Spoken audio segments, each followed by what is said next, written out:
안녕하십니까. 공병호 TV의 공병호입니다. 지난 시간에 이어서 오늘은 미국의 대선에서 굉장히 중요한 역할을 담당하고 있는 전자투표기인 도미니안 투표기를 좀 심층 분석하도록 하겠습니다. 그게 무슨 문제를 낳게 되는가, 오늘도 이 분야에 아주 해박한 지식을 갖고 계시는 우리 조슈아님, 바실리아 TV의 조슈아님 모셨습니다. 반갑습니다. 네, 안녕하세요. 반갑습니다. 어제 아주 간략하게 말씀해 주신 것도 굉장히 크게 도움이 됐는데, 오늘 이제 어제 한 걸 간단하게 요약을 하고 그 다음에 이제 심층 분석을 한번 들어가 보는 게 어떻겠습니까? 네, 예, 어제 했던 거 이제 간단하게만 요약을 하고 예, 지나가도록 하겠습니다. 이제 타이틀 화면이 77페이지인데요. 이제 넘어가서 78페이지 예, 잠깐 보시고요. 어, 이건 이제 그 일반인들이 이 그 투표를 진행하는 그 순서대로 그대로 이미지들을 나열한 겁니다. 예. 그래서 이제 첫 번째로는 신분 확인을 하게 되겠죠. 신분 확인을 하게 되는데, 예, 이게 크게 의미가 없는 거라고 지금 설명을 드렸습니다. 그리고 다음 79페이지인데요. 예, 아까는 이제 이제 그 투표 사무원이 본 그 시각이고요. 이거는 이제 투표를 하러 온 사람들의 시각에서 이렇게 보인다는 거죠. 예. 여기서 이제 그 개인 정보 같은 것들이 와이파이 무선망으로 이제 왔다 갔다 하게 됩니다. 그 상황에서 분명히 서버하고 접속이 되게 되어 있고요. 음. 그런 내용을 보게 될 때 상당히 보안이 좀 취약하다. 이런 내용이었습니다. 당장 이제 이거를 보면은 이제 미국에 가서 호텔 같은 거 들어갈 때, 호텔 들어갔을 때 이제 호텔 카드를 주지 않습니까? 네, 그거하고 똑같은 그런 걸 연상을 시키는데, 이게 일상화되어 있는가 봐요. 네. 예. 호텔 근데 카드 키 받을 때. 예. 네. 뭐 어떤 키든 간에 안에 정보가 들어가 있게 되고요. 예. 그리고 여기는 이제 이 카드를 옆에다가 이게 꼽지 않습니까? 예. 예, 꼽는다는 그 자체가 이게 그 IC로 이제 칩 방식이라는 의미입니다. 음. 예, 그렇기 때문에 여기 이제 다음 페이지에 설명을 할 건데요. 80페이지 다음 페이지 보시면은 이 그 칩을 쓴 이건 이제 일반적으로 스마트폰에도 다 들어가 있거든요. 예. 스마트폰에 물론 이 카드 크기로 쓰지는 않고 스마트폰에 들어갈 만큼 아주 작게 잘라가지고 폰에 넣긴 하지만 이런 키에 카드 키에 넣는 메모리는 거의 다 동일할 겁니다. 이게 이제 144kB라고 했는데요. 이건 초기 모델이기 때문에 좀 더 업그레이드된 어떤 모델을 썼다면 더 많은 정보도 들어갈 수 있는데요. 여기만 이제 영어 글자, 영문 글자 기준으로 해서 14만 7천 글자가 들어갈 수 있습니다.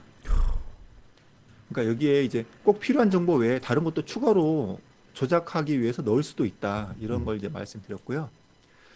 다음 페이지, 81페이지를 보시면요. 어, 그 이제 투표를 이제 진행을 하게 되겠죠. 이렇게 터치 스크린을 해서 투표를 하게 되는데, 우리나라에서는 투표 용지에 도장을 찍는 것으로 이제 투표를 하게 되는데, 미국에서는 이 도장을 찍는 상황이 전혀 없습니다. 그러니까 이것을 내가 직접 뭐 수행하는 게 없고요. 이렇게 그 컴퓨터로 하는 이 터치 스크린을 터치하는 게 내가 직접 하는 게 아니냐, 이렇게 생각하실 분들이 있는데요. 터치를 누르는 순간부터 조작이 가능합니다. 음. 그렇기 때문에 조작이 되면서도 프린트가 됐을 때는 조작이 없는 걸로 프린트가 되어서 보여질 수도 있거든요. 음. 그뿐만 아니라 프린트 안에 QR코드 같은 데는 실제로는 그 조작이 안 된 것처럼 잘 보여주고 나서 QR코드 안에는 조작이 된 정보를 또 넣을 수도 있고요. 이 음. 부분은 조금 이따가 제가 QR코드 부분만 자세하게 좀 설명을 해드리도록 하겠습니다. 여기서 제가 한 가지 잠시 이제 언급하면, 어제 방송을 보고 매사추세츠에 사시는 그런 재미 동포분이 그 의견을 남겼더라고요. 그 이제 매사추세츠는 전통적으로 민주당이 강한 지역이고, 뭐 아마 상하원 뭐 주지사 대통령 선거 중에서 바뀐 적이 없을 겁니다. 굉장히 보수적인 동네니까. 근데 거기에서는 지금도 다 마킹 방법을 쓴대요. 그렇게 하고 그걸 동그라미를 영어로 버블이라고 표현하더구먼요. 네. 그래서 그거를 검정색을 칠하니까 블랙 버블이라고 표현하고, 이게 뭔가 손을 좀 대가지고 너무나 완벽하면 퍼펙트 블랙 버블이라는 용어를 쓰더라고 영어로 보니까. 그렇게 네. 그분은 다 그렇게 그 이 마킹을 다 하는데 이번에 처음 도미니안 이 투표기를 그 바실리아 TV에 조슈아 님이 소개해줘서 자기가 처음 보게 됐대요. 그러니까 이제 우리가 이 방송을 들을 때 아셔야 될 부분 가운데 하나는 미국이 워낙 넓고 또 선거는 주정부 소관이기 때문에 지금 소개하는 것은 도미니안이라든지 스마트매틱이라든지 이런 종류의 전자투표기를 도입한 주에 한한 것이다. 이렇게 여러분 이해하시면 좋겠습니다. 네. 네, 말씀 감사합니다. 이렇게 그 미국의 주가 이제 워낙 넓다 보니까 그때 주 상황마다 다르고 특히 민주당 우세 지역 그리고 공화당 우세 지역은 크게 조작이 안 되는 것으로 보입니다. 음. 그렇기 때문에 조작이 필요 없는 그런 전통적인 아날로그적인 방법으로 조작이 좀 어려운 방법 그런 방법으로 했지 않았을까 그런 생각도 드네요. 음. 네, 다음 넘어가겠습니다. 이제 다음 페이지 82페이지인데요.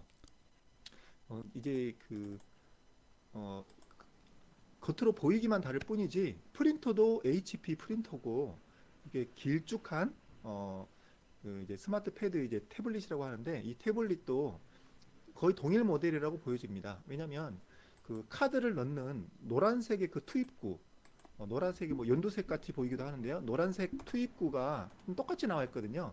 그러니까 이제 제가 B 모델이라고 하긴 했지만 거의 동일 모델이라고 지금 보여집니다. 그러니까 도미니언 장비의 동일 모델이라고 보여지고요.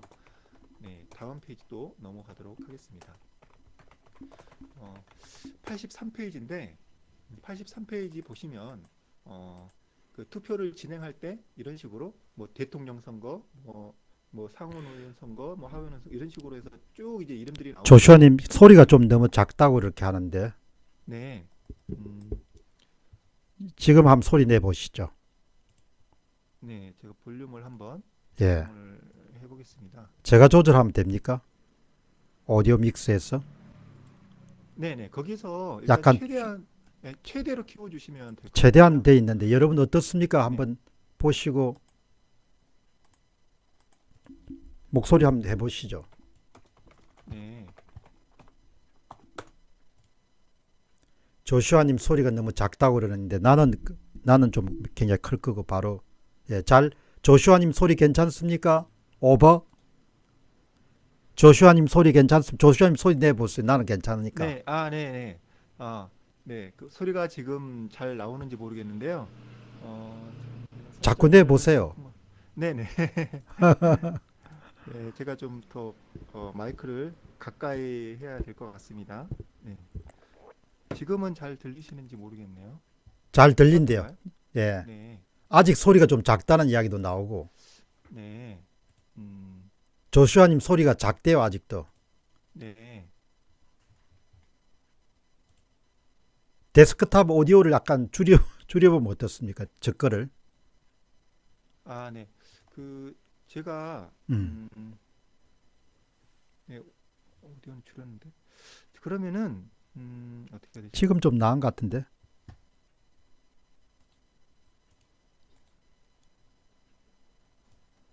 저 소리는 잘 들리죠? 공병호 소리는 잘 들리시죠?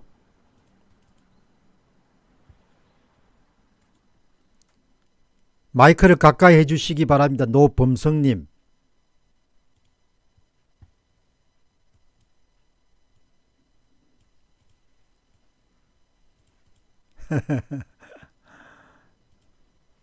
지금 작게 들어오긴 하네요. 공박사님 소리는 크고 조슈아님은 작고 그러네요.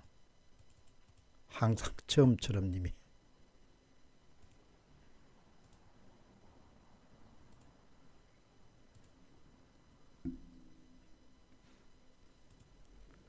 오늘 방송은 상당히 여러분 중요합니다. 오늘 방송은 우리가 미국의 대통령 선거의 부정선거의 가장 그 주역 가운데 한 분인 도미니안 전자투표기 문제를 심층적으로 이렇게 다루는데 지금 이렇게 아주 깊숙하게 파고 들어갈 수 있는 분들이 국내에 많이 없을 것 어떻게 하는 게 같아요. 좋을지 모르겠네요. 지금 마이크가 지금 볼륨이 되게 좀 적게 들어오긴 하거든요. 아, 이거를 마이크 설정.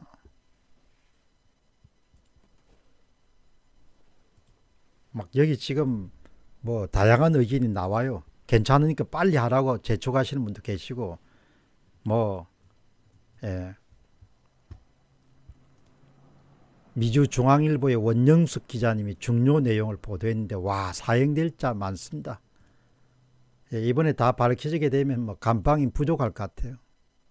어, 글쎄, 많이 작다고 하면, 죄송하지만 제가 컴퓨터를 껐다 켜면 그러면 안 잘 돼요. 될 것 같은데, 그러면 안 어, 되고, 어떻게 하는 게 좋을까요? 그럼 바로 계속합시다. 그러면 여러분 계속합니다. 계속합니다. 계속합시다. 끄면 안 돼요. 이 수술이 있다. 됐다. 크네. 테스트? 아, 네. 커요. 아주 지금은 커요. 어떤지 모르겠네요. 아주 지금은 괜찮아요. 잘 들릴까요? 예, 괜찮아요. 많이 좋아졌어요. 네, 지금 좀 조절이 된 것 같은데, 오케이. 어, 근데 왜 또 박사님 소리가 안 들리지? 내 소리가요? 한번 또 진행해보죠. 진행해가지고, 딴데, 예.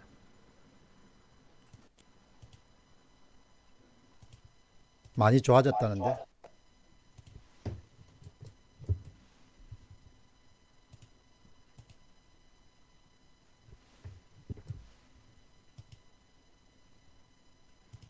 오늘 여러분,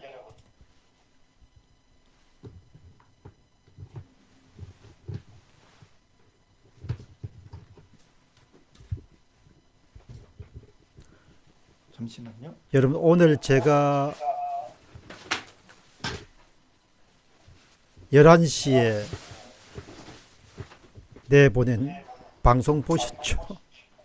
그 방송이 어제 트럼프 법률팀하고 루디 줄리아니가 가진 기자회견 내용을 급하게 새벽에 작성해가지고 보냈는데 한번 보시면 도움 될 겁니다.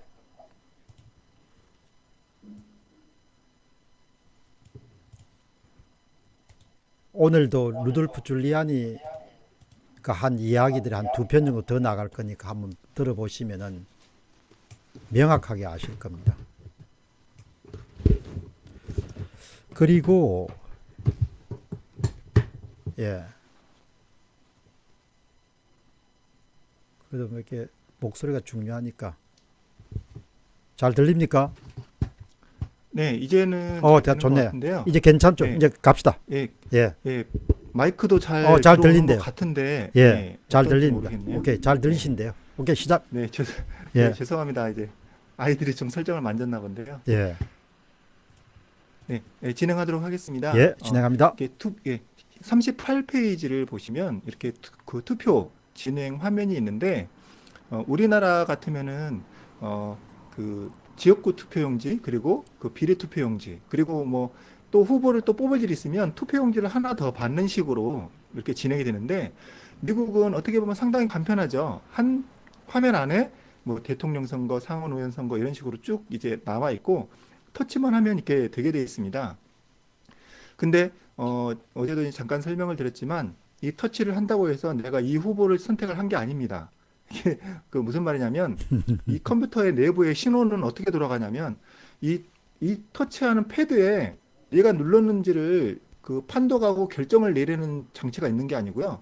이 패드는 터치가 있을 때 X, Y 좌표와 어떤 세기로 눌렀는지 감압을 측정하는 그런 그 입력 장비밖에 없습니다. 음, 그게 입력이 되면 이 신호가 그 컴퓨터로 들어가서 CPU라든지 중앙 처리 장치로 들어가서 입력 신호가 들어왔음을 감지하고 거기에 해당하는 좌표는 어떤 후보인지 또 판단을 한 다음에 다시 화면으로 이 후보가 선택이 됐다는 것처럼 이렇게 반전을 시켜서 선택되었음을 표시를 해주는 겁니다.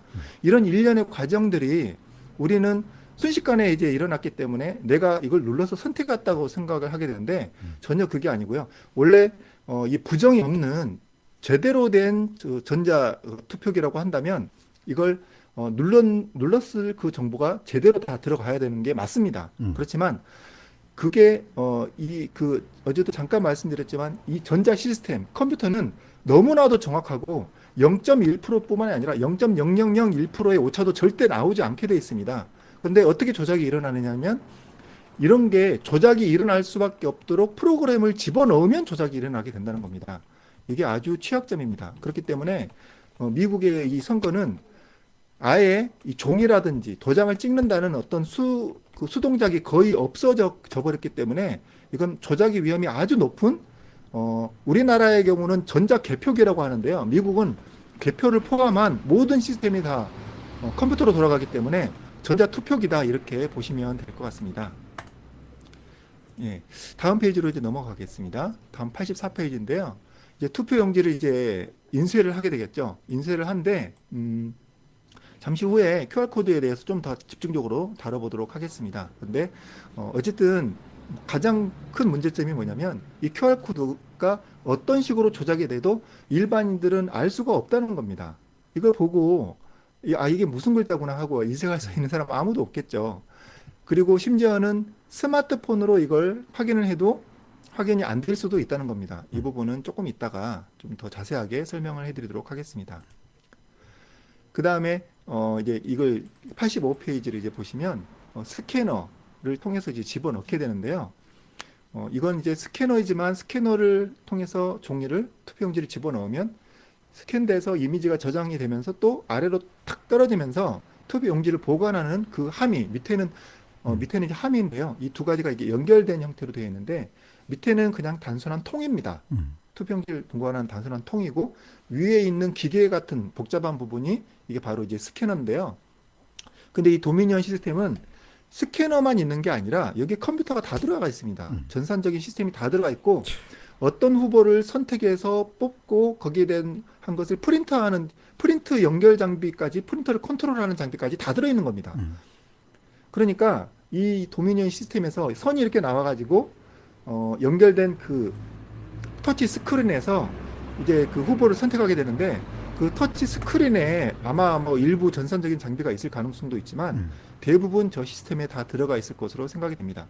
그러니까 상당히 복잡하게 무언가를 하는 것 같아요. 뭔가를 하는 것 같은데 결국은 이 도미니언 시스템에서 한 방에 다 끝날 작업을 가지고 괜히 이걸 뭘 뽑았다가 뭘 했다가 왔다 갔다 해가지고 복잡하게 이렇게 만들었습니다. 아주 쓸데없이 복잡하게 이렇게 만들었죠. 폼나게. 네. 그 다음에 이제 86페이지 보시면요. 이제 프린터가 이제 나옵니다. 나오는데, 우편 투표처럼 이렇게, 그리고 또 이제 일부 조작이 없을 이제 조작을 굳이 하지 않아도 되는 그런 지역에는 오른쪽에 있는 것처럼 마킹을 하는 투표용지로 이제 하는 경우도 있고요. 그리고 이제 가운데에는 이제 QR코드를 사용하기도 했습니다. 어떤 지역에서는 QR코드를 썼고 어떤 지역에서는 오른쪽에 있는 그런 눈으로 식별이 가능한 용지를 썼는지는 알 수는 없습니다만 어쨌든 이런 식으로 이제 두 가지를 혼합해서 사용을 하게 됐고요. 왼쪽에 가운데 있는 거든 오른쪽에 있는 거든 결국은 투표 용지는 이미지로 해서 들어가게 됩니다. 이미지로 해서 그 아까 이제 도미니언 장비 옆에 있는 메모리 카드로 들어가는데 뭐 제 추측으로는 메모리 카드로 넣는 순간에 통신으로도 다 이제 전송이 될 것으로 추정이 되는데요. 뭐 한국 장비도 마찬가지였습니다. 그런 부분이 있는데 어찌됐든 간에 이 투표 용지를 가지고 이걸 가지고 개표를 하는 게 아니라 여기에 들어간 메모리 카드에 있는 사진 이걸 다 스캔한 사진 가지고 데이터를 판별을 하게 됩니다. 근데 그랬을 경우에 데이터를 조작을 한다든지 삭제한다든지 이런 것이 너무 쉽게 된다. 이것이 큰 문제점입니다. 그러니까 메모리 카드에 들어있는 투표지 이미지를 갖고 카운팅한다는 거죠. 네네. 아, 맞습니다. 내가 뭐 이 분야에 그렇게 조예가 깊진 않지만 그 말을 듣는 순간 이미 그냥 머릿속에 바로 그냥 부팅이 되는 단어가 그냥 조작이네요. 그런데 이건 이제 그 투표지 분류기 이번에 그 박지원 변호사가 입수한 그 투표지 분류기를 보고 이제 저도 좀 깨달았던 내용인데 투표지 분류기는 투표를 분리할 수 있는 기능이 없습니다. 하하. 네, 투표지 분류기엔 그 기능이 없고 투표지 분류기라고 계속 주장을 하고 전산 장비가 아니라고 계속 주장을 하지만 결국은 노트북이 들어가 있기 때문에 이건 전산 장비라고 봐야 되는데 투표지 분류기 장치에 노트북이 포함되어 있지만 어쨌든 전체를 놓고 봐서는 전자개표기라고 봐야 될 것 같습니다. 왜냐하면 이 그 분류기 자체 내에서는 몇 번 후보를 찍었는지 판별하는 기능이 거의 없다시피 하고 판별하는 그 스캐너가 있는데요. 스캐너가 바로 노트북으로 직결이 되는 모습을 보이고 있거든요. 그러니까 미국에서의 상황과 어떻게 보면 비슷하다고 볼 수 있습니다. 그러면 왜냐하면 조슈아님 결국은 보면은 뭐 전 이렇게 투표 분류기라고 이야기했지만 그 뭐 분류 기능하는 것은 다 폼으로 있는 거고 결국은 다 컴퓨터가 모든 종류의 제어로부터 시작해서 식별 같은 걸 다 하겠도록 우리나라도 만들어져 있는 거네요. 네, 제어도 하고 식별도 하고 이미지를 다 스캔을 합니다. 이미지 스캔하고. 스캔을 하니까 미국어가 똑같은 거죠. 스캔해서 파일로 집어넣고 뒤 후면에다가 외장하드나 USB를 넣고 거기에다가 이미지를 저장하는 것으로 이거는 이제 그 개표 사무원 매뉴얼에 나와 있는 내용입니다. 음. 예, 우리가 이제 관심 있게 못 봤으니까 모르는 거죠.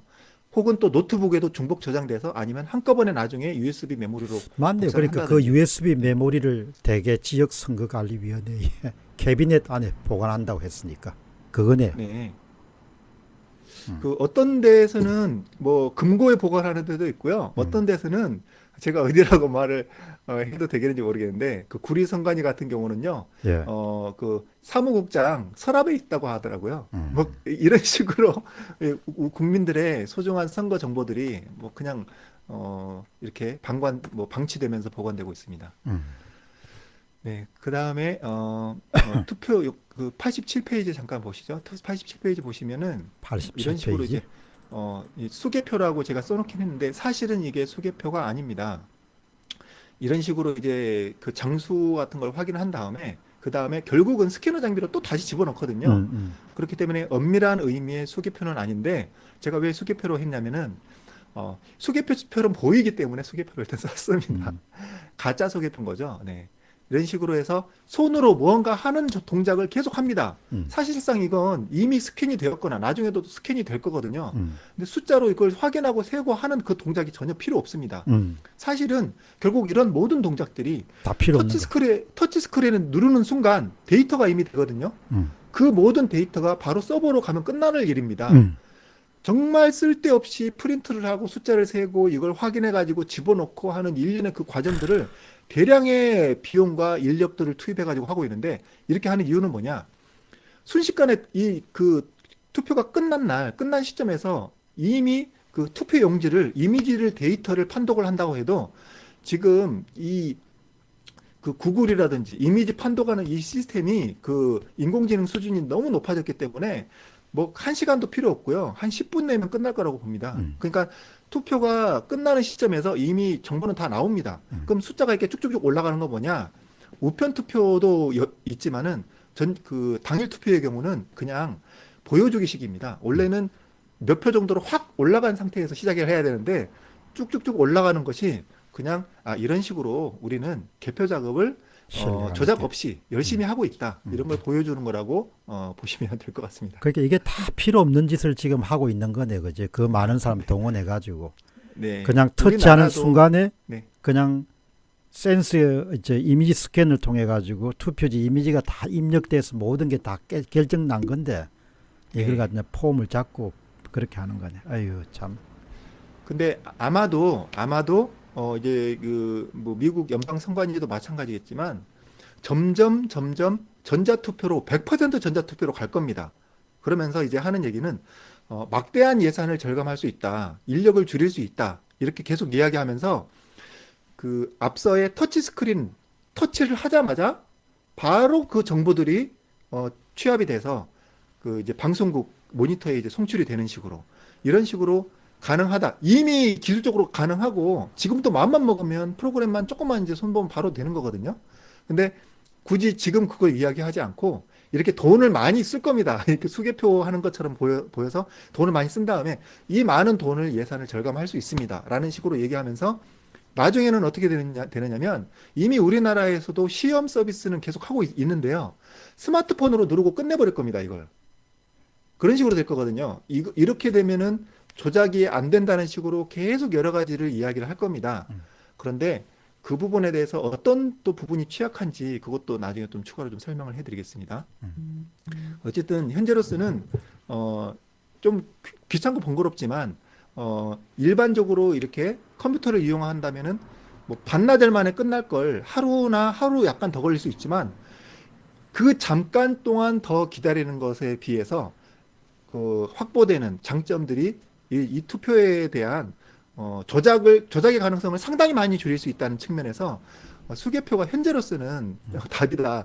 제가 아무리 저도 컴퓨터를 좋아하고 전자공학을 좋아하고 편하게 이 모든 것들의 과학적인 어떤 혜택을 저도 정말 좋은 것이라고 생각은 하지만 이걸 통제하는 이 사람들이 악의를 가지고 통제하면 너무나도 무서운 칼이 되어서 돌아올 수 있기 때문에 정말 아쉽지만 컴퓨터 관련 장비는 전혀 배제하고 수개표를 하는 게 현재로서는 그나마 약간의 오차는 있지만 가장 좋은 방법이라고 이렇게 생각을 하고 있습니다. 다음에는 이제 그 분류기 그에 관한 부분인데요. 88페이지입니다. 근데 우리나라에서는 이제 그 계수기라고 해가지고 계수기 및 검수를 하는 장비로 이렇게 나왔습니다. 그래서 이 장비가 투표용지가 착착착 들어가면서 숫자가 하나 둘씩 올라가면서 이제 100표가 되는지를 확인하는 이제 그런 내용이었는데요. 여기서는 이제 그런 용도로 사용되지는 않고요. QR코드를 일일이 확인하는 그 스캐닝 장비로 분류, 그러니까 판독을 하는 거죠. 판독도 하고 계수도 하고 이렇게 다 동시에 진행을 하는 것 같습니다. 근데 문제가 뭐냐면은 이제 QR코드가 문제인데 이 부분은 제가 뒷부분에 이 자료를 정리했는데요. 이 부분도 QR코드 내용이 많아가지고 좀 빨리빨리 지금 진행해야 될 것 같은데 네, 다음 페이지 또 넘어가도록 하겠습니다. 이게 그 개표 방송도 사실 또 문제입니다. 개표 방송이 아마도 이제 방송국이 다 정말 짜고 방송국도 다 한패고 여기에 대한 이제 그 조작에 관련된 정보를 공유하고 그 방송을 하기로 입을 맞춘 것이 아니냐라고 생각될 수도 있는데 우리나라의 경우는 그런 의혹들이 지금 많습니다. 예, 뭐 다들 아시겠지만 이제 부정선거 전문가가 다 되셔가지고 잘 아시겠지만 그 출구 조사를 했는데 출구 조사는 당일 투표만 조사될 수밖에 없는데도 불구하고 사전 투표와 당일 그렇죠. 투표를 합친 최종 결과와 그 출구 조사가 정확하게 맞아떨어졌거든요. 정확하게 일치한 거죠. 예, 그렇기 때문에 이걸 사전 투표가 다 합쳐진 최종 투표 결과를 이미 방송국에서는 알고 있었다. 말이 안 되는 거죠. 그렇죠. 말이 안 되는 현상이 지금 우리나라에서 일어났습니다.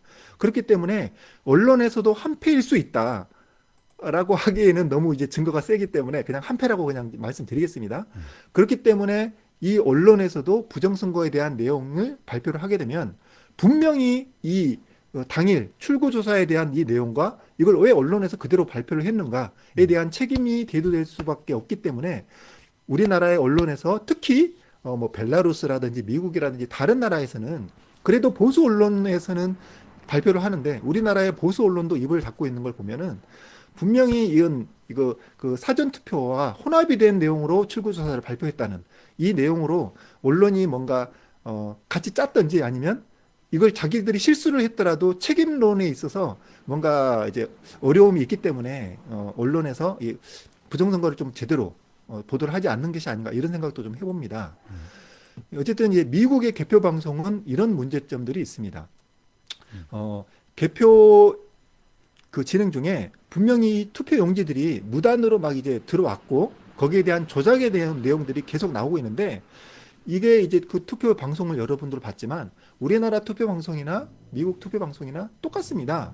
그러니까 각 그 지역 주 전체 주를 한번 또 보여주면서 그 안에 있는 세부 그 시티들 카운티들을 쭉쭉쭉쭉 보여주면서 현재 몇 표다. 현재 여기는 이겼다. 현재는 여기는 졌다. 이런 식으로 계속 그냥 돌아가면서 현재 상황만 보여줍니다. 현재 상황만 보여주기 때문에 어떤 식으로 조작이 이루어졌다고 하더라도 그 시청자들은 조작을 볼 수가 없습니다. 근데 이 개표 방송은 너무나도 간단하게 그래프 방식으로 변경을 할 수 있습니다. 이게 뭐 어렵다, 예산이 필요하다, 다 거짓말이고요. 약간의 프로그램을 하면 일반인들도 그래프를 만들 수 있습니다. 그래서 여기 PPT 내용을 보시면 그래프를 만들었는데 이건 일반인이 만든 겁니다. 일반인이 그 들어오는 실시간 데이터를 자동으로 수집을 해서 자동으로 이제 엑셀일 수도 있고요. 데이터베이스일 수도 있는데 착착착착 계속 저장을 해서 결국은 이 그래프 모양으로 보여준 거거든요. 이걸 개인 개인 트위터에 이제 올린 그래프입니다. 개인이 할 수 있는데 방송국도 할 수 있는 거죠. 정부도 할 수 있는 겁니다. 그러나 이렇게 하지 않는 이유가 있습니다. 조작을 위해서. 네, 조작이 됐는데 음. 이거는 이제 홈페이지에 캡처한 내용인데요. 방송국에서 발표한 내용도 있습니다. 왼쪽에 이제 두 개인데 음. 지금 이 두 개의 미시건 데이터가 몇 시간 뭐 차입니까? 네, 이게 그냥 거의 순식간이라고 봐야 됩니다. 순식간에. 이걸 왜 순식간이라고 봐야 되냐면 그 바이든 그 뭐지 트럼프 후보도 마찬가지지만 바이든 후보 이외에 미시간주에 다른 또 세 명의 후보가 더 있었거든요. 예. 이 세 명의 후보에 대한 내용도 한 표도 바뀌지 않았습니다. 그거 좀 빼먹었네. 네, 여기에 대해서 이제 이후로 트럼프 표가 300표가 들어온 것 같은데 이 데이터를 올린 분은 운이 좋게도 트럼프가 300표가 들어오기 직전에 이걸 캡처를 한 것 같습니다.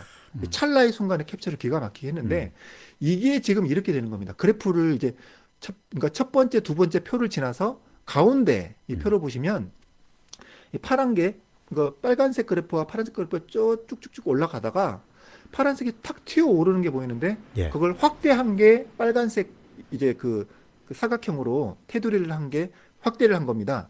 바이든이 확 이렇게 올라갔잖아요. 예. 이제 확 올라간 건데 이걸 제가 만약에 근데 이제 이 가운데에 있는 이 부분 그 빨간 테두리 있는 부분은 우편 투표입니다. 우편 투표. 음.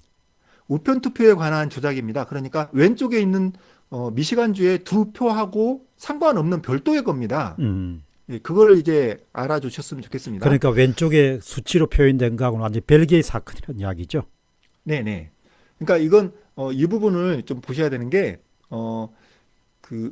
이걸 만약에 왼쪽에 있는 두 표를 만약에 실질적인 표로 보여줬다 한다면은 제일 오른쪽에 있는 표처럼 될 겁니다. 트럼프 표가 밑으로 꺾어져 내려가는 게 보일 겁니다. 이렇게. 예. 네. 예. 이게 만약에 실시간으로 방송이 됐다고 한번 생각을 해보십시오. 그럼 뭐 완전. 그러면 지나가는 개도 개는 모르겠지만 초등학생도 이것이 투표가 올라가다가 왜 떨어졌지? 이상하게 생각할 겁니다. 그래서 이게 무슨 고장이 아니던가 아니면 부정선거인가? 이런 의혹들을 충분히 가질 수 있을 겁니다.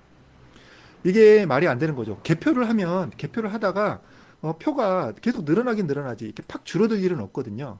이런 현상들을 경합주의 각 여러 곳에서 동시에 볼 수 있을 겁니다. 그런데 이런 형식으로 그래프로 방송을 안 했기 때문에 이런 조작의 흔적을 사람들이 그 소수의 사람들이 이런 걸 이제 이런 조작이 있을 가능성이 있다라고 생각을 하고 준비를 해둬서 실시간으로 방송에 나온 것을 일일이 숫자를 체크해가지고 확인한 사람들만이 이런 그래프를 만들어낸 건데 이건 선관위나 아니면 방송국에서 데이터를 얼마든지 이런 그래프로 다 만들 수 있거든요. 각 주마다 만들 수 있고 각 카운티마다 다 만들 수 있습니다. 다 만들 수 있는데도 이런 식으로 하지 않았다는 것은 이 조작에 직접 관여는 하지 않았다 하더라도 조작을 충분히 할 수 있게끔 원활하게 조작을 할 수 있게끔 방관을 했다. 이런 식으로도 보여줄 수 있는 아주 심각한 사안이라고 생각을 합니다. 예. 이렇게 해서 이제 어제 했던 것들을 한번 좀 쭉 이제 훑어봤는데요. 조금 더 자세하게 이제 살펴봤습니다만 여기에 대한 조작의 내용을 제가 이제 그 이미지로 만들기는 좀 어려워가지고 간단하게 이 표로 한번 만들어 봤습니다. 91페이지를 좀 봐주시면 되겠습니다. 이제 91페이지는요, 미국 선거의 진행 순서입니다. 진행 흐름도입니다. 그래서 미국 선거는 크게 우편투표, 당일투표 이렇게 두 가지로 진행이 되었을 것입니다. 여기서 우편투표와 당일투표만 주로 보시면 되겠고요. 아래에 있는 쪽은 일단 이제 복잡하니까 아래에 있는 쪽은 이제 없다고 생각하시고 우편투표와 당일투표만 설명을 해드리도록 하겠습니다. 근데 우편투표를 먼저 보겠습니다. 우편투표는 먼저 본인 신분을 확인을 하겠죠. 그 다음에 투표용지를 받을 겁니다. 예, 뭐 우편으로 받을 수도 있고 직접 받을 수도 있고 투표용지를 받을 거고요. 투표용지를 받은 다음에 거기에다가 이제 그 마킹을 하겠죠. 마킹을 한 다음에 이걸 우편함으로 집어넣습니다. 그리고 이걸 이제 우체국으로 들어가서 적당한 지역으로 다 취합이 될 거고요. 그 다음에 개표하는 그 개표 장소로 옮겨져서 이제 개표를 진행하게 되는 이런 순서로 되어 있습니다. 예, 간단하죠. 예. 그리고 당일 투표를 보겠습니다. 당일 투표를 하는 현장으로 본인이 직접 가서 또 신분증이라든지 이런 확인을 할 겁니다. 그 다음에 그 키를 받는 걸 확인하셨을 건데요. 그 보안 보안카드. 키를 받아서 그 키를 전자투표기에 가서 꼽습니다. 음. 꼽은 다음에 전자투표를 하고요. 그 다음에 프린트를 합니다. 프린트를 한 그 프린트 스캔. 내용을 가지고 투표를 하면서 동시에 스캔 작업이 이루어지는 식으로 진행이 됩니다. 어떤 지역은 투표만 하고 스캔은 또 한꺼번에 모아서 하는 경우도 있지만 결국은 스캔을 하는 것으로 마무리를 하고 개표는 이 스캔된 이미지로 진행을 하게 됩니다. 이렇게 해서 우편 투표, 당일 투표는 이렇게 진행이 된다는 것을 이제 쉽게 보고 이해하실 수가 있을 겁니다. 사진은 안 넣었지만 사진은 안 넣었더라도 이렇게 그럼요. 글자만 보고도 앞에 사진으로 다 보여드렸으니까 음. 쉽게 이해가 될 겁니다. 그러면 밑에 아래에 있는 건 뭐냐? 데이터 이동, 개인정보, 이건 뭐지? 이렇게 생각하실 텐데요. 이거는 뭐냐면 눈에 보이지 않는 겁니다. 위에 있는 건 보이는 거고요. 밑에 있는 건 보이지 않는 건데 보이지 않는 어떤 그 데이터의 흐름은 이동은 어떻게 되는 건지 설명을 해드리겠습니다. 데이터는요. 신분 확인할 때는 투표에 관한 데이터는 안 갑니다. 근데 전자투표에서 투표를 하면은 거기에서 데이터가 생성이 되는 거죠. 이 사람은 이 사람을 찍었다라는 정보가 생성이 돼서 결국은 이제 프린터가 됐을 때 그 종이에 정보가 들어가게 됩니다. 오케이. 그 종이에 정보가 들어가는데 QR코드도 들어갈 수 있겠죠. 그리고 그 다음에 이걸 또 스캔을 하게 됩니다. 스캔을 하게 되면 종이 정보에서 또다시 사진, 이미지 정보로 파일로 변환이 됩니다. 오케이. 예, 사진 파일인 거죠. 우리가 이제 그 사진을 찍으면 사진을 찍을 때 스마트폰에 사진 파일이 쭉 들어가는 것처럼 이렇게 파일이 들어가게 되고 그 파일이 인터넷을 통하든지 아니면 이것도 뭐 택배나 이런 걸 통하든지 서버로 다 모이게 되겠죠. 서버가 있는 곳으로 다 모여서 한꺼번에 다 이걸 취합을 할 겁니다. 그 다음에 서버에서는 판독 그리고 집계가 동시에 이루어집니다. 물론 서버가 여러 대가 있기 때문에 판독 서버, 집계 서버 이런 식으로 해서 그 판독 서버도 여러 개가 있을 수 있습니다. 이런 식으로 이 서버가 한 대라는 의미가 아니고요. 뭐 수십 대가 될 수 있고 수백 대도 될 수 있습니다만 결국 서버에서 하는 작업을 놓고 볼 때, 서버에서 수행하는 작업을 놓고 볼 때 취합을 하고 판독을 하고 집계를 한다. 그런 식으로 이제 생각을 하시면 될 것 같고요. 그렇게 서버에서 들어간 이 정보들이 내가 투표한 그 투표 정보들인 거죠. 그 정보가 결국은 방송을 통해서 나오게 됩니다. 오케이. 그리고 이 밑에 거는 뭐냐면은 개인정보입니다. 개인정보. 그러니까 개인정보는 어떻게 돌아가지 하는 부분에 대해서 궁금하신 분들에 대해서 좀 설명을 드리겠습니다.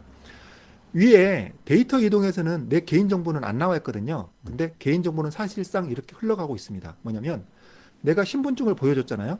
그 다음에 이제 그 투표 사무원이 스마트 패드에 이 사람인 걸 다 확인을 합니다. 확인을 할 때 이미 이 통신을 통해서 서버랑 연결돼서 이 사람에 대한 개인 정보가 직접 확인이 되는 겁니다. 그걸 또 반대로 이걸 가지고 이 사람에 대한 이 특정 정보가 서버로 다시 갈 수도 있습니다.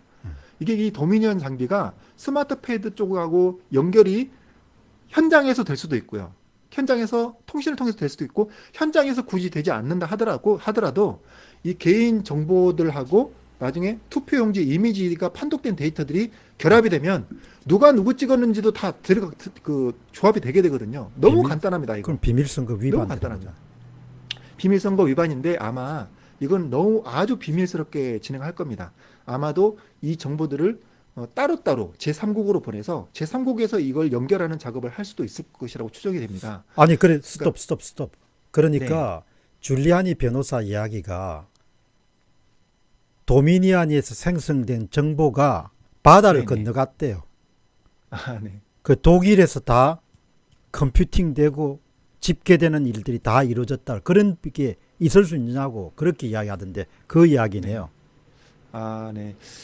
제 생각에는 그렇습니다. 그러니까 저는 추측이기 때문에 여기에 있는 이 데이터를 이동을 시키게 되면 서버로 이동을 시키게 되면 경로가 다 남게 돼 버립니다. 경로가 남으니까 당장 걸릴 수도 있고요. 이 데이터가 흘러간다는 것을 저는 정확하게 모르겠지만 미국의 뭐 FBI나 뭐 이런 부분에 대해서 CIA나 이런 데서 데이터의 흐름도 이제 감청이 되는지 이 부분은 정확하게 모르겠습니다만 이 부분에 대해서도 이제 조심스러워야 될 것이고요.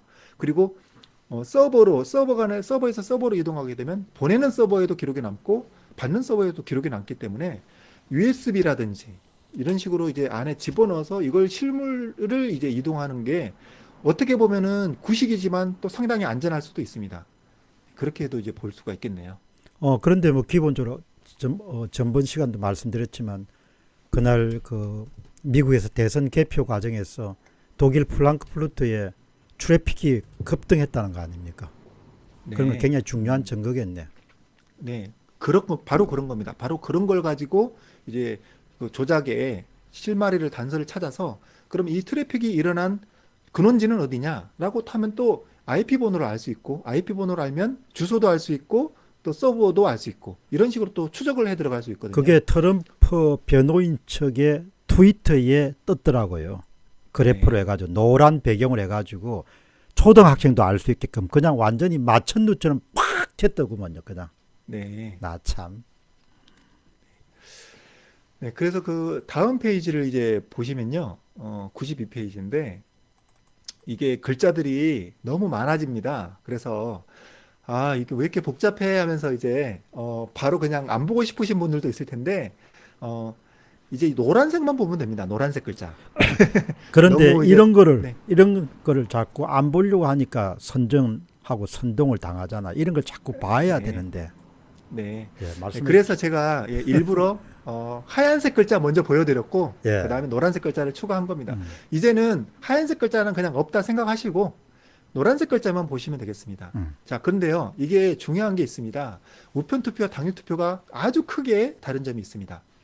우편 투표는 조작이 이루어지면 그걸 확인하기가 너무 쉽습니다. 자, 보시죠. 처음에 그 우편 투표는 신분 확인을 한다고 했잖아요.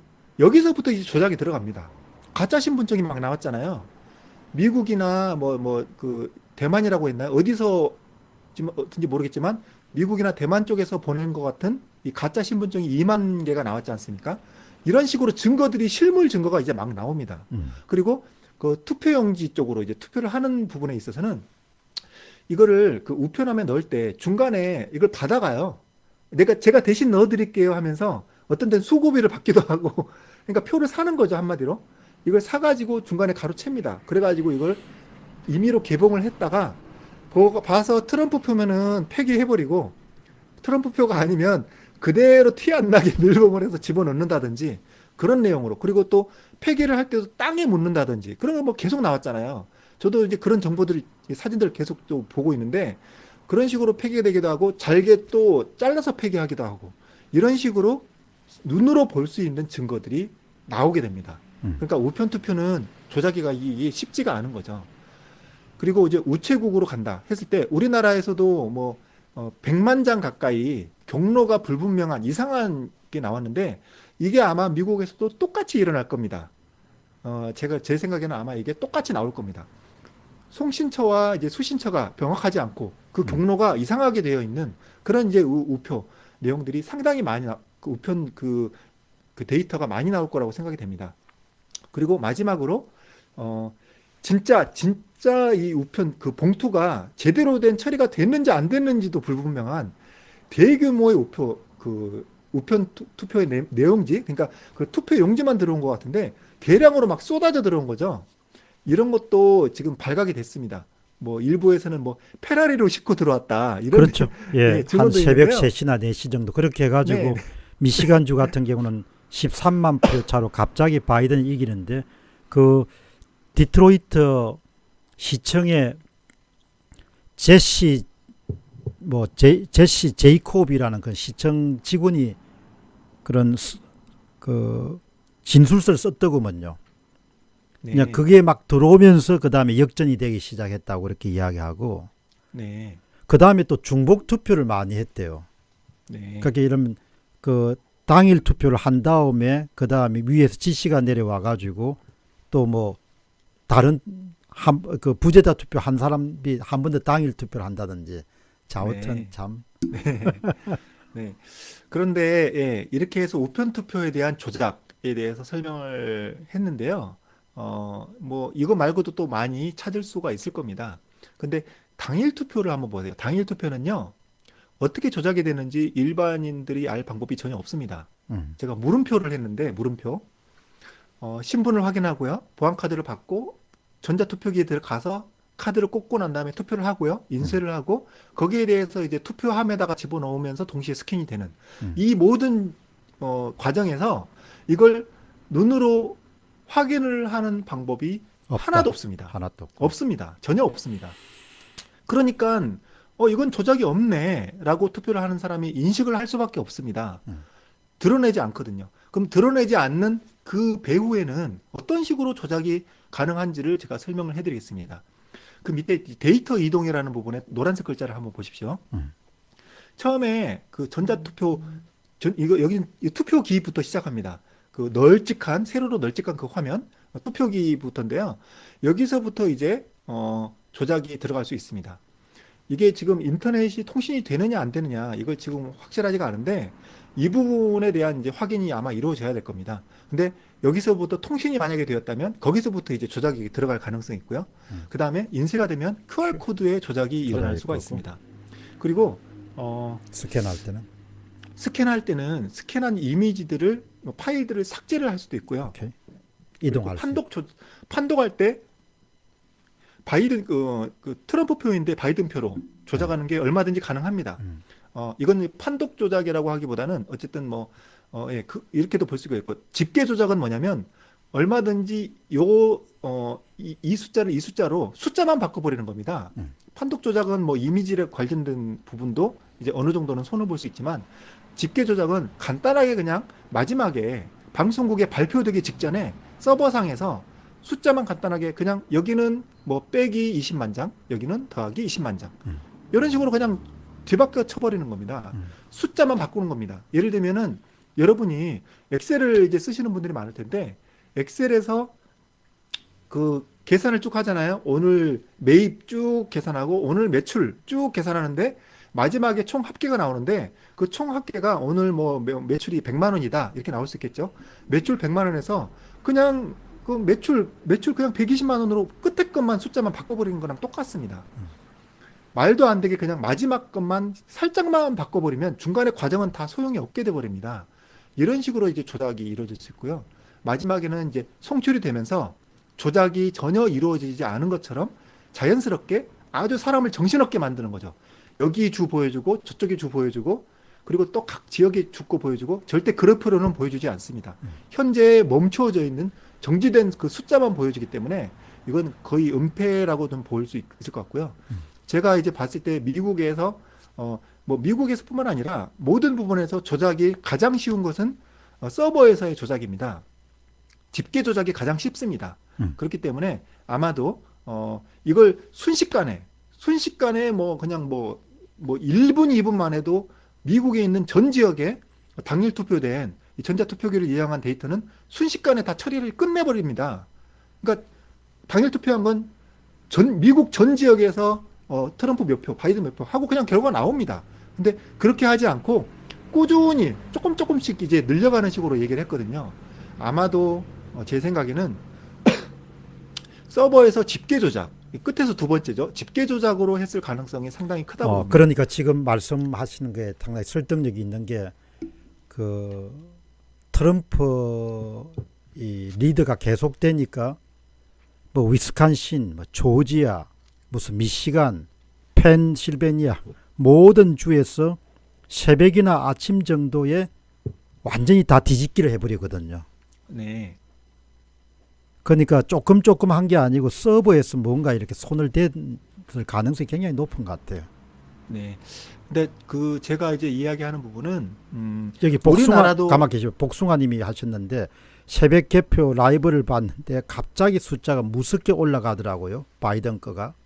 네. 근데 여기는 제가 쓰지는 않았습니다만 사실 조작에 있어서는 한 단계가 더 있습니다. 그게 이제 여론인데 여론. 그 투표하기 전에 투표가 진행되기 전에 계속 여론 조성을 합니다. 뭐냐면 민주당에서 계속 사전 투표를 하십시오 얘기를 하고 그게 사전 투표 조작이 있을 가능성을 미리 알고 있는 아무래도 공화당 측 사람들이겠죠. 공화당 측 사람들은 사전 투표를 하지 마라. 사전 투표 조작이 가능성이 있다라는 식으로 자꾸 이제 편 나누기를 합니다. 언론이 그런 역할을 하거든요. 그렇기 때문에 사전투표에서 바이든 표가 많이 나와도 거 봐라. 공화당은 사전투표 하지 말라고 했으니까 바이든이 이렇게 몰표가 나오는 거 아니냐라고 이야기할 수가 있게 똑같네. 그런 내용을 얘기하더라도 크게 이상하지 않도록 사람을 이제 사전에 이런 식으로 그 여론 조장을 하는 거죠. 그러나 아무리 몰표가 많이 나와도 뭐 무슨 뭐 100만 몇 표가 몇 표였죠? 제가 표도 기억이 안 나는데 이게 80만 표였나 그랬을 겁니다. 그동안에 130 몇만 표였죠. 거기에 대해서 뭐 트럼프는 300표밖에 올라가지 않는 이런 말도 안 음, 되는 상황을 놓고 봤을 때는 아무리 바이든 지지자들이 사전 투표를 많이 했다 하더라도 말이 안 되는 거죠. 음. 그러니까 어느 정도 여론 조성을 해 놓긴 했지만 과했다. 어느 정도 과했냐? 트럼프를 이길 만큼만 조작해야 되는데 트럼프를 이길 만큼 조작할 그 조작의 양이 작다고 생각을 했다는 거죠. 그렇지. 근데 트럼프가 너무 표가 많이 나오니까 조작도 많이 할 수밖에 없게 돼버리는 거예요. 그러게. 그래서 이렇게 과하게 조작이 될 수밖에 없었고. 아니 그러니까 근데 조 바이든이 기본적으로 저 오바마보다 더 많은 득표수를 얻은 거 아니에요. 그렇게 말이 안 되는 거지. 그래서 저기 누구죠? 트럼프 아들이 트위터에 이야기하지 않습니까? 아니 어떻게 그런 일이 있을 수 있냐고. 어? 오바마가 거의 신화인데 민주당에서는 그 영감이 어떻게 그렇게 받을 수 있냐고 이렇게 이야기를 하는 거예요. 그거 맞는 말이죠. 뭐 별도로 뭐 또 얘기하자면 뭐 침해설도 있고요. 뭐 아들 뭐 아주 그 뭐 섹스 뭐 관련된 그 마약 관련된 여러 가지 그 내용들이 또 실제로 막 사진들로도 나오기도 했고 참 말로 할 수가 없죠. 이게 참 참담하기 그지없는 또 뭐 실언도 많이 했고요. 그런 걸 놓고 봤을 때 이렇게 지지율이 높게 나왔다는 건 말이 안 되는데 그런데 여기 뭐 로이 라이온 킹님은 정확하게 새벽에 봤다고 하네요. 네. 미시간의 수치가 13만 표 올라갈 때 0표, 한 표도 안 올라갔다고 우리가 아는 네. 거죠. 직접 보셨다네요. 네. 그러니까 어쨌든 이제 제가 설명을 드린 거는 그 집계 조작에서 서버 안에서 조작이 가장 크게 이루어졌을 것이라고 이제 추정을 하는 거죠. 거기에 대해서 절대 확신하는 건 아닙니다.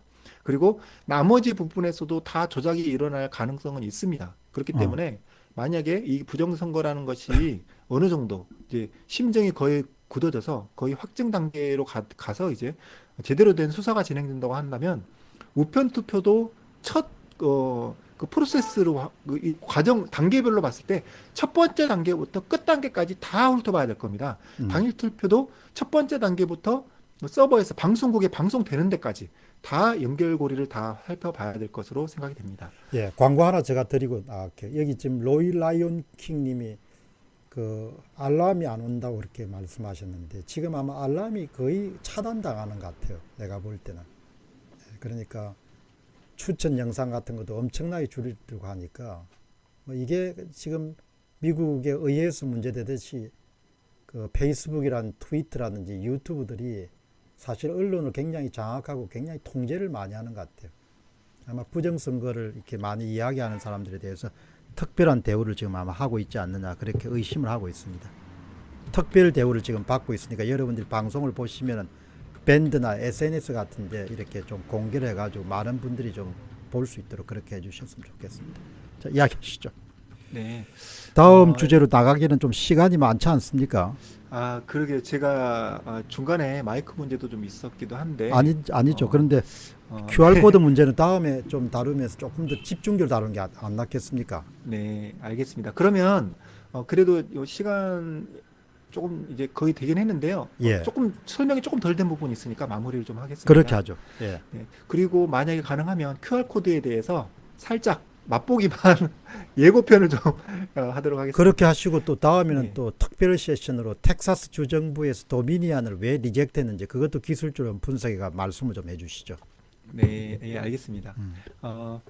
일단 이제 92페이지 이제 계속 보시겠습니다. 예, 보시면은 아까 이제 데이터 이동에 관한 부분에 대해서 어떻게 조작이 일어날 수 있는지 설명을 드렸는데요. 이번엔 그 밑에 있는 개인정보가 어떻게 유출이 될 수 있는지에 대해서 설명을 해드리도록 하겠습니다. 여기서 우리는 이제 몰랐지만 신분증을 내어내주고 스마트 패드로 여기서 이제 본인 신분을 확인하는 순간부터 개인정보는 유출될 가능성이 있습니다. 통신이 연결돼 있거든요. 예. 그뿐만 아니라 이 보안키에 개인정보가 일부 포함이 돼서 들어갈 수 있습니다. 그러니까 이 QR코드에 내가 원하진 않았지만 어떤 후보를 뽑았는지 뿐만 아니라 이 사람은 어떤 사람이다 라는 것까지도 QR코드에 들어갈 가능성이 있습니다. 음.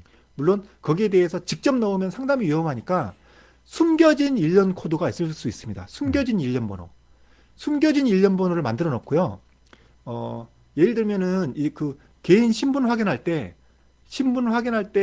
일련 번호를 부여할 수 있겠죠. 첫 번째, 두 번째, 세 번째 부여를 했을 때 그 첫 번째, 두 번째라는 것을 서버에 다 보관이 되고 있을 거니까 여기에 대해서 QR코드의 일부 구간에 이 사람은 몇 번째다, 몇 번째 투표를 했다라는 식으로 연결 고리만 만들어 놓으면 어떤 사람은 어떤 사람을 투표했는지를 나중에 다 판단을 할 수 있게 됩니다. 근데 제가 이 내용을 왜 강조를 하냐면 우리나라도 마찬가지지만 분명히 이 서버에 빅데이터를 조사를 한다고 하면서 개인 정보를 계속 이제 축적을 하는 그런 내용 정황들이 보이고 있거든요. 그래서 그 선관위에서 빅데이터를 계속 관리를 하는데 어떤 정보를 계속 모으고 있느냐는 부분에 대해서 상당한 그런 의혹이 있는데요. 빅데이터라고만 하지 어떤 빅데이터인지는 절대 말을 안 하고 있습니다. 거기에 대해서 예산은 따야 되니까 이제 빅데이터라고 얘기는 하는데 거기에 대한 추정으로는 지금 우리나라에서 위치 정보를 수집하는 게 상당히 간단합니다. 절대 예를 들면 광화문 집회 8.15 집회에 나갔다고 하더라도 여기에 원래는 개인의 어떤 스마트폰에 관련된 정보를 검찰에서 확인을 하려면요. 검찰이 아니죠. 지금은 경찰이 확인하죠. 검찰에서 확인한다 하더라도 이거는 뭐라고 하지? 갑자기 이름이 생각 안 나는데 뭐가 있어야 되죠. 영장이 있어야 되죠.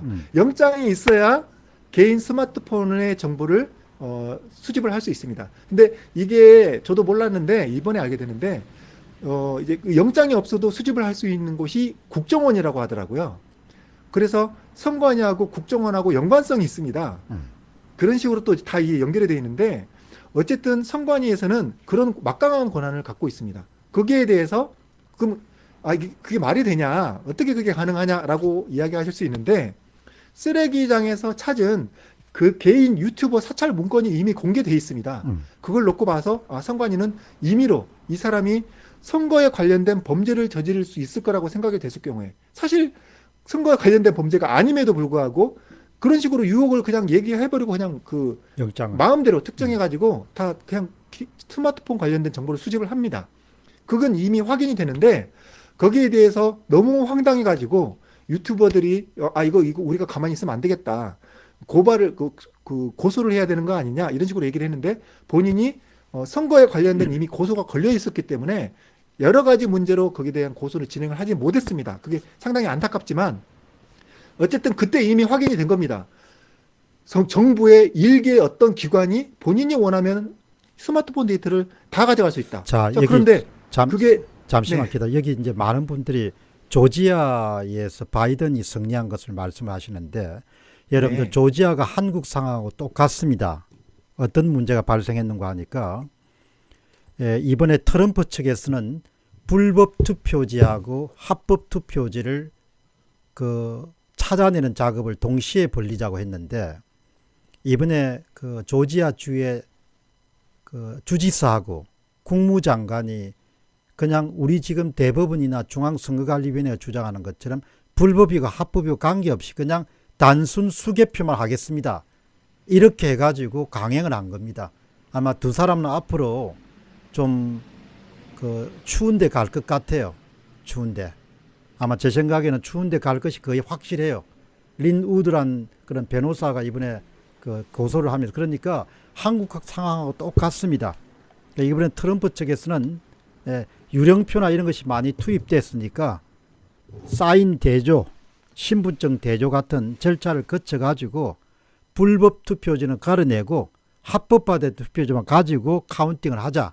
그런데 주지사하고 이 사람들이 뭔가 이번에 도미니언을 도입하는데 한 200억 이상 정도를 투입했으니까 두 사람은 앞날이 그렇게 밝지는 않을 것 같아요. 그렇기 때문에 아마 그게 앞으로 지금 쟁송이 되고 또 조지아 주민들이 거기에 대해서 항의도 하고 소송도 들어가고 하니까 지켜봐야 되겠죠. 네, 말씀하시죠. 네, 네. 이번에 이제 그 8.15 집회에 참여를 했던 사람들은 거기에 참여한 모든 사람들은 스마트폰에 어, 그 담겨져 있는 그러니까 어, 이게 스마트폰에 LTE 를 정보를 계속 신호를 주고받는데요. 거기에 중계기라고 있습니다. 그 중계기를 통해서도 위치 정보를 확인할 수가 있는데요. 스마트폰 안에 있는 GPS 그 장치가 아니라 중계기와 연결되는 그 연결된 정보로 해당 위치의 중계기에서 이 스마트폰이 연결이 된 적이 있다라는 식으로 음, 전화 통화를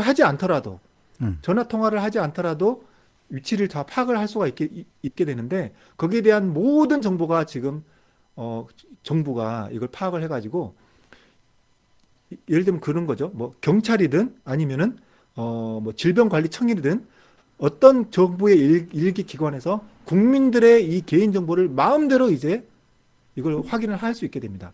여기에 대해서 저는 사실 깜짝 놀랐는데 여기서 국민들이 대대적인 어떤 단체 소송이나 이런 것으로 들어갈 줄 알았는데요. 전혀 그렇게 지금 하고 있지 않은데 우리나라의 그 국민들이 좀 더욱더 개인 정보가 얼마나 중요한 건지를 좀 인식을 하시고 이런 것에 대해서 항의를 하는 내용 좀 필요하다고 봐집니다. 음. 좀 심각합니다. 그런 입장에서 이제 설명을 좀 이어서 계속 하도록 하겠습니다. 이렇기 때문에 개인 정보를 이런 내용으로 이 사람은 보수 성향이다. 아니면 이 사람은 진보 성향이다. 이런 내용을 가지고 계속 축적을 할 겁니다.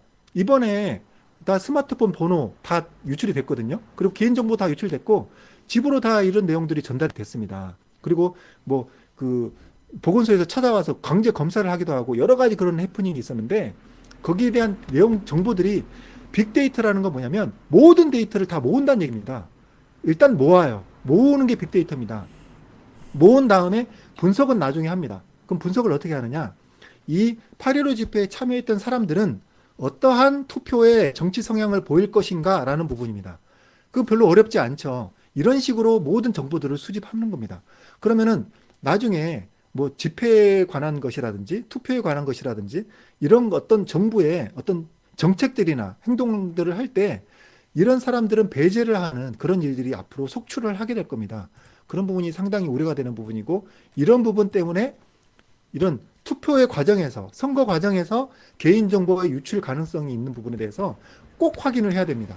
그러니까 QR코드에 있어서 QR코드 가지고 이걸 조작을 하기에는 그 가능성은 좀 낮다고 보아집니다. 저는 그렇게 개인적으로 생각합니다.